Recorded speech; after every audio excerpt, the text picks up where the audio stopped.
आज बात करते हैं एक ऐसी कहानी की जो सिर्फ हॉकी की नहीं है बल्कि खेल की असली आत्मा, जुनून और जज्बे की कहानी है।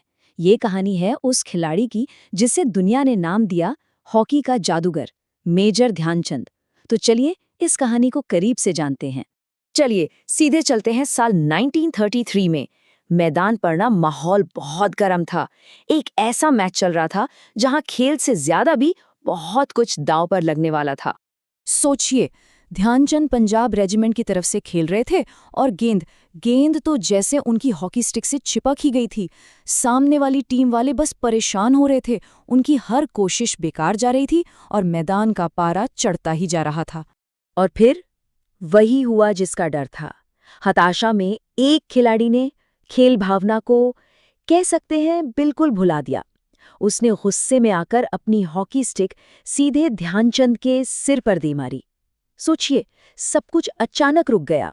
थोड़ी देर बाद सिर पर पट्टी बंधवाकर ध्यानचंद वापस मैदान पर आए और आते ही पता है क्या किया? वो सीधे उस खिलाड़ी के पास गए, उसकी पीठ पर हाथ रखा और बस इतना कहा, चिंता मत करो, बदला तो मैं लूंगा जरूर। अब सोचिए जरा, पूरे मैदान में सन्नाटा कि भाई ये बदला कैसा होगा। लेकिन ध्यानचंद का बदला लेने का तरीका वो किसी की सोच से भी परे था। और यही वो पल था जो हॉकी के इतिहास में हमेशा के लिए दर्ज होने वाला था।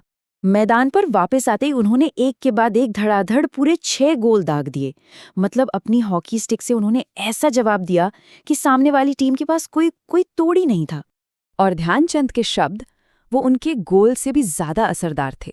मैच खत्म होने के बाद उन्होंने उस खिलाड़ी की पीठ थपथपाई और कहा, मेरा बदला पूरा हो गया।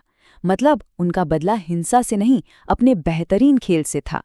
एक ऐसा सबक जो वो खिलाड़ी शायद जिंदगी भर नहीं भुलाओगा। ये किस्सा दिखाता है कि ध्यानचंद सिर्फ एक महान खिलाड़ी ही नहीं थे, वो इंसानी फितरत को भी खूब समझते थे। वो जानते थे कि उस खिलाड़ी के मन में डर बैठ गया होगा कि अब उसके साथ भी कुछ बुरा होगा, और उन्होंने उसी डर को अपना सबसे बड़ा हथियार बना लिया।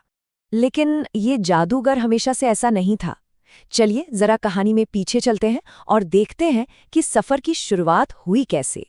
ये बात सुनकर थोड़ी हैरानी होती है ना, कि जिस इंसान ने हॉकी को एक नई पहचान दी, उसे शुरुआत में खेल में कोई दिलचस्पी ही नहीं थी। यही बात उनके सफर को और भी खास बना देती है।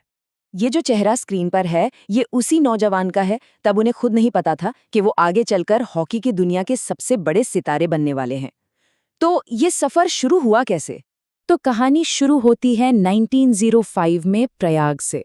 महज 16 साल की उम्र में एक आम सिपाही की तरह वो सेना में भर्ती हो गए। और वहीं सेना में ही सूबेदार मेजर तिवारी की नज़र उन पे पड़ी। उन्होंने ही ध्यानचंद के टैलेंट को पहचाना और उन्हें हॉकी खेलने के लिए, कहना चाहिए, मनाया। और फिर आया साल 1936, जब उन्हें भारतीय टीम का कप्तान बनाया गया। और 1936 का बर्लिन ओलंपिक, वो एक ऐसा मंच था जिसने ध्यानचंद को दुनिया की नज़रों में हमेशा हमेशा के लिए हीरो बना दिया। देखते हैं कि वहाँ ऐसा क्या हुआ था। बर्लिन में उनका खेल देखकर लोग हैरान रह गए थे, और वहीं से उन्हें ये नाम मिला, हॉकी का जादूगर। ये सिर्फ एक नाम नहीं था, ये उनके बेमिसाल खेल को, उनके कमाल के कंट्रोल को एक सलामी थी। और ये बात दिखाती है कि वो एक खिलाड़ी के तौर पर कितने महान थे। उनका मकसद सिर्फ गोल करना नहीं था, वो टीम को जिताने में यकीन रखते थे। उनकी असली महानता उनके गोल में नहीं बल्कि उनकी इस खेल भावना में थी। उन्हीं की कप्तानी में भारत ने गोल्ड मेडल जीता। लेकिन ध्यानचंद के लिए ना ये कोई पर्सनल जीत नहीं थी, ये पूरे देश की जीत थी, पूरे भारत का सम्मान था। तो ध्यानचंद अपने पीछे क्या छोड़ गए? उनकी विरासत, वो पदकों और ट्रॉफियों से कहीं कहीं ज्यादा बड़ी है। उनके लिए जिंदगी का असली गोल स्कोरबोर्ड पर नंबर बढ़ाना नहीं था। उनका असली लक्ष्य था लगन, कड़ी मेहनत और सबसे बढ़कर खेल भावना।